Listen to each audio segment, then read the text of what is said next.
Assalamualaikum warahmatullahi wabarakatuh. Semua kawan-kawan yang melihat video ini selalu diberikan kesehatan, nikmati iman Islam, serta rezeki yang berkurang. Amin amin ya rabbal alamin. Alhamdulillah nih, saya ketemu dengan luar biasa nih, coach luar biasa, Coach Hasyim nih. Mas Hasyim, ini Mas Hasyim apa nih latar belakangnya Mas Hasyim?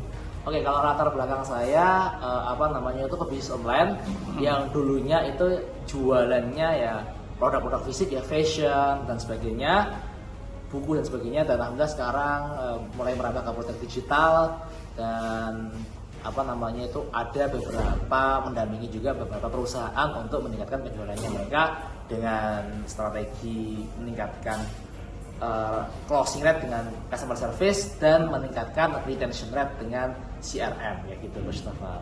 Dahsyat, luar biasa. Saya juga salah satu murid dari Coach Hasyim ini ya, dan saya lihat nih Mas Hasyim yang networking dahsyat nih ya, bisa bekerja sama dengan Meridiana ya, dengan Kodeni dan macam-macam lah. Nah, itu bagaimana Coach Hasyim bisa berbagi tips rahasianya bagaimana ya bisa masuk ya ke networking yang ibaratnya itu papan atas lah. Silakan Mas Hasyim.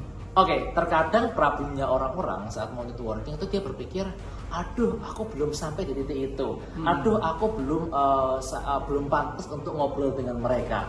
Padahal sebenarnya dan ini menarik lagi nih, terkadang mereka tuh masih terbawa masa-masa atau aturan di sekolah. Betul. Dimana itu kayak gini, kalau dengan dosen kalian harus nunduk, harus ramah. Padahal dalam dunia profesional teman-teman, kalau teman-teman pengen networking dengan orang-orang gede, kalau kamu kelihatan kayak iya pak, malah kamu nggak dianggap.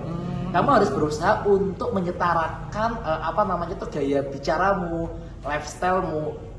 Ketika bertemu mereka ya kamu setarakan dengan mereka gitu. Sehingga apa sih? Sehingga mereka akan melihat kamu orang yang punya value. Karena banyak sekali orang-orang, contoh kalian perusahaan yang dia tuh saat mau networking dengan orang itu, halo pak, saya dari ini. Terus saat tanya, kamu kenapa kok nggak berani untuk ngomong yang lebih yakin?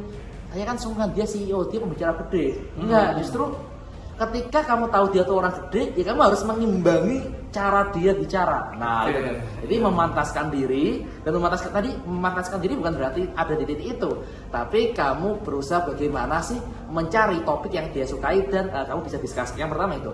Yang kedua, setelah punya networking yang bagus, contoh nih kita udah punya networking dengan Meridiana atau Denny Santoso. Yang kedua, kita gulung tuh networknya. Jadi pasti Meridiana atau Denny Santoso punya network lagi nih, kita cari tahu networknya siapa lagi. Nah itu makanya istilahnya ada ketok keluar, atau kita bisa networking lagi dengan networknya Denny Santoso. Terus setelah itu kita bisa networking lagi dengan networknya temannya Denny Santoso itu lagi, dan itu akan muter terus seperti itu. Makanya yang paling pertama itu apa sih? Kita harus berusaha menyetarakan gaya bicara kita, kepedean, kepercayaan diri kita terhadap orang yang mau kita ajak ngobrol. Jangan ngerasa aduh aku bukan siapa-siapa, seperti itu sih. Oh, berarti tipsnya tadi pertama menyamakan frekuensi, betul ya? Frekuensi. Mas Hasyim ya, menyamakan frekuensi kepada orang tersebut ya, dan jangan juga kita merasa minder, betul ya? Jangan. Mas Hasyim ya. Dan ngegulung, dalam arti kata ngegulung networking mereka. Itu mungkin tipsnya ya, Mas Hasyim ya. Dahsyat, luar biasa nih Mas Hasyim. Nah, Mas Hasyim, saya lihat kan ya, Mas Hasyim ini udah banyak yang ngebantu UMKM atau perusahaan gitu kan. Nah, kendala yang paling sering ya dialami oleh UMKM atau misalkan perusahaan tersebut ya, itu apa Mas Hasyim, silakan. Kendala yang sering dialami oleh UMKM dan lain-lainnya itu biasanya koordinasi antara atas dengan bawahan yang sering terjadi miss kayak gitu.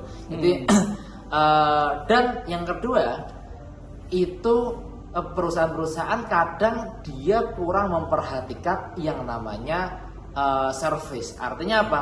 Setelah orang datang ke perusahaan tersebut, dia hanya menganggap orang itu adalah sebagai pembeli. Padahal harusnya dia menganggap orang itu sebagai pelanggan, yang dimana dia harus menservis sebaik mungkin supaya dia mau datang terus-terusan, mengajak temannya untuk datang ke tempat itu, dan menjadikan dia customer loyal yang militan.